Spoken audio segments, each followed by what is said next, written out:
Hello बच्चों, स्वागत है आपका अपने YouTube channel topper tricks academy में। तो इस वीडियो में हम लोग पढ़ेंगे हिंदी व्याकरण का एक महत्वपूर्ण भाग जो है अलंकार। तो अलंकार में हम लोग पढ़ चुके हैं, पहले ही वीडियो बना चुके हैं, तो आप लोग देखे होंगे ज़रूर। तो यह वीडियो होगा दूसरा वीडियो अलंकार संबंधित। तो इसमें पढ़ेंगे यमक और श्लेष अलंकार के बारे में, जो कि शब्द अलंकार के भाग हैं और बहुत ही महत्वपूर्ण होते हैं ये अलंकार, क्योंकि इनसे ही ज़्यादा क्वेश्चन आपकी परीक्षाओं में पूछे जाते हैं। तो आप लोग वीडियो को पूरा और ध्यान से ज़रूर देखिएगा ताकि आपको अच्छे समझ में आ सके। आपको बहुत ही बेहतरीन ढंग से पढ़ाया जाएगा और समझाया जाएगा। और वीडियो को ज़्यादा से ज़्यादा अपने दोस्तों के पास ज़रूर भेजा करिए, शेयर कीजिए, क्योंकि बड़ी मेहनत के साथ हम आपके लिए फ्री में वीडियो बना के देते हैं। ठीक है, तो आगे बढ़ते हैं और देखते हैं यमक अलंकार के बारे में। तो यमक अलंकार क्या बोलता है और यमक अलंकार की परिभाषा बताने से पहले हम आपको बता दें कि जो लोग भी नए हैं चैनल में, तो चैनल को सब्सक्राइब कर लीजिए ताकि आपके पास तक वीडियो की सूचनाएं पहुंचती रही हैं, है ना। तो देखिए यमक अलंकार की परिभाषा क्या है कि जब किसी वाक्य में कोई शब्द एक से ज़्यादा बार आए लेकिन उसका क्या हो, उन दोनों का अर्थ अलग अलग हो, तो वहाँ पास यमक अलंकार होता है।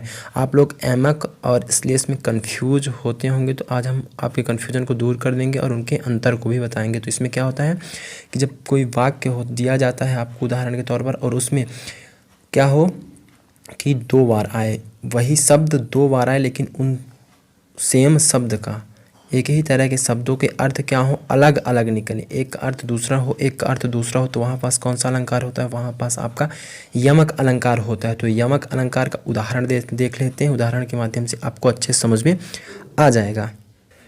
तो ये रहा आपके सामने उदाहरण यमक अलंकार का। तो देखिए क्या है उदाहरण कि कनक कनक ते 100 गुनी माँ दखता अधिकाय, एक पाए बौराए जग एक खाए बौराए।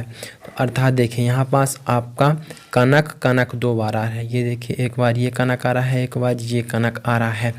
तो कनक कनक ते 100 गुनी माँ दखता अधिकाय, एक पाए बौराए जग एक खाए बौराए। तो इसमें एक का कनक का अर्थ क्या आ रहा है, एक में कनक का अर्थ होता है, फर्स्ट वाले का हो जाएगा आपका सोना।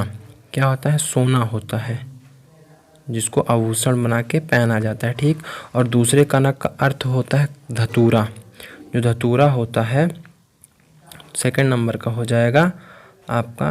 तो देखिए इसका अर्थ क्या निकला है, कनक कनक से 100 गुना होता है, 100 गुना होता है। जो कनक होता है वो सोना धतूरा से 100 गुने के बराबर होता है, उससे ज़्यादा होता है। लेकिन एक पाए बौरा जग, जो सोना को पा जाता है वो बहुत प्रसन्न होता है, खुशी के मारे झूम उठता है। और एक खाए बौरा है, और जो धतूरे को खा लेता है वो पागल हो जाता है। तो उम्मीद है बच्चों आपको अच्छे से समझ में आ गया होगा। तो यहाँ आप देख सकते हैं कि दो एक ही तरह के शब्द आपको दिखाई दे रहे हैं, लेकिन इनके अर्थ क्या है, अलग अलग है। तो जब आपको इस तरह का कोई वाक्य मिले, तो वहाँ अगर जो अलंकार के बारे में पूछे कि इस वाक्य में कौन सा अलंकार है, तो आपको बता देना है कि यहाँ यमक अलंकार होता है, जहाँ एक ही शब्द दो तरह का हो लेकिन उनका अर्थ अलग अलग हो। तो अब देख लेते हैं इसका दूसरा नंबर उदाहरण। सेकंड उदाहरण है आपके सामने स्क्रीन में कि सजना है मुझे सजना के लिए। तो यहाँ पास सजना, फर्स्ट वाले सजना का अर्थ हो रहा है तैयार होना। ठीक है, सजना तैयार होना। और दूसरे सजना का अर्थ हो रहा है पति। पति परमेश्वर को सजना बोला जाता है, सजना है मुझे सजना के लिए। तो आप देख सकते हैं कि एक ही तरह के दो शब्द आ रहे हैं, लेकिन दोनों का अर्थ पहले स्थान पे क्या निकल रहा है, तैयार होना, और दूसरे स्थान पे क्या निकल रहा है, सजना अर्थात पति। ठीक है, तो यहाँ पास कौन सा अलंकार होगा, या यमक अलंकार का उदाहरण होगा। प्यारे बच्चों अब आगे बढ़ते हैं, देखते हैं श्लेष अलंकार के बारे में। तो श्लेष अलंकार क्या होता है, जब इसकी परिभाषा देखिए, जब किसी वाक्य में एक ही शब्द के एक से ज़्यादा अर्थ निकले तो वहाँ श्लेष अलंकार होता है। यहाँ क्या होता है, एक ही शब्द होता है लेकिन उसके अर्थ एक से ज़्यादा निकलते हैं, 1 2 3 4 कितने भी हो सकते हैं, तो वहाँ श्लेष अलंकार होता है। लेकिन यमक में क्या होता था, वही शब्द दो बार आता था और दोनों के अर्थ अलग अलग हो जाते थे, तो वहाँ हो जाता था आपका यमक अलंकार। ठीक, लेकिन इसमें क्या है कि एक ही शब्द आएगा लेकिन उसके अर्थ कई हो जाएंगे। ठीक, तो वहाँ हो जाएगा श्लेष अलंकार हो जाता है। तो चलिए इसका उदाहरण देखते हैं।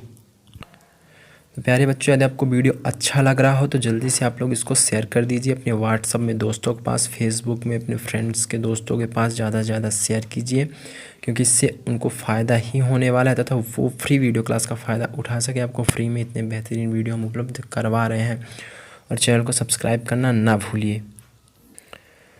देखिए आपके सामने उदाहरण है। अब उदाहरण में देखिए कि मंगत को देख पट देत बार बार। क्या बोल रहा है कि मंगत को देख पट देत बार बार, अर्थात कि मंगत जो भिखारी होता है उसको देख कर कोई आदमी है, कोई औरत है, स्त्री है, तो पट बार बार दे रही है, पट देत बार बार। तो यहाँ पास जो पट है, आपको पट शब्द दिखाई दे रहा है पट, तो पट का अर्थ यहाँ दो निकल रहे हैं। एक निकल रहा है, पट का अर्थ एक निकल रहा है दरवाज़ा, ठीक, और दूसरा क्या निकल रहा है, कपड़ा। पट का अर्थ क्या होता है, कपड़ा भी होता है। क्या होता है, पट का अर्थ कपड़ा भी होता है। तो यहाँ देखिए पट शब्द के दो अर्थ निकल रहे हैं। तो क्या आपको परिभाषा में क्या दिया गया है, जहाँ एक ही शब्द दिया हो और उसके अर्थ जो हो एक से ज़्यादा निकले, एक से ज़्यादा उसके अर्थ निकले, तो वहाँ आपका श्लेष अलंकार होता है। तो आपके उदाहरण में पट के दो अर्थ निकल रहे हैं, तो अगर जो आपसे पूछे कि इस उदाहरण में कौन सा अलंकार होगा, तो आप लोग बता देंगे श्लेष अलंकार होगा। दूसरा नंबर उदाहरण इसी का देख लेते हैं। दूसरा नंबर उदाहरण देखिए आपके सामने है कि जो रहीम गति दीप की कुल कपूत गति सोय, बारे उजियारे लगे बढ़े अंधेरो होय। तो इसमें आपको जो दिखाई दे रहा है बारे, बारे के यहाँ दो अर्थ निकलता है और बढ़े के भी दो अर्थ यहाँ निकलते हैं। तो बारे के कौन कौन से अर्थ निकलते हैं हम लोग देख लेते हैं। तो यहाँ बारे का अर्थ होता है जलना या जलाना, जलना या जलाना, बघेली भाषा का शब्द इसमें यूज किया गया है ना। तो बघेली में बोला जाता है जलाना को बारे, और बारे का एक अर्थ होता है बचपन, बचपन होता है, ठीक। तो देखिए बारे का यहाँ अर्थ आपको दो मिल गया, ठीक, एक ही शब्द दिया हुआ लेकिन उसके अर्थ दो दिए गए हैं। और बढ़े के भी दो अर्थ यहाँ निकल रहे हैं। एक बुझना होता है, बुझना,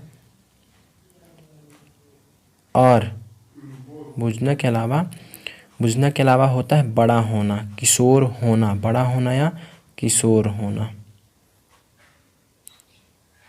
तो रहीम जी इसमें क्या बोल रहे हैं, जो रहीम गति दीप की कुल कपूत गति सोय। जो रहीम दीप की गति होती है कि बारे से क्या होता है,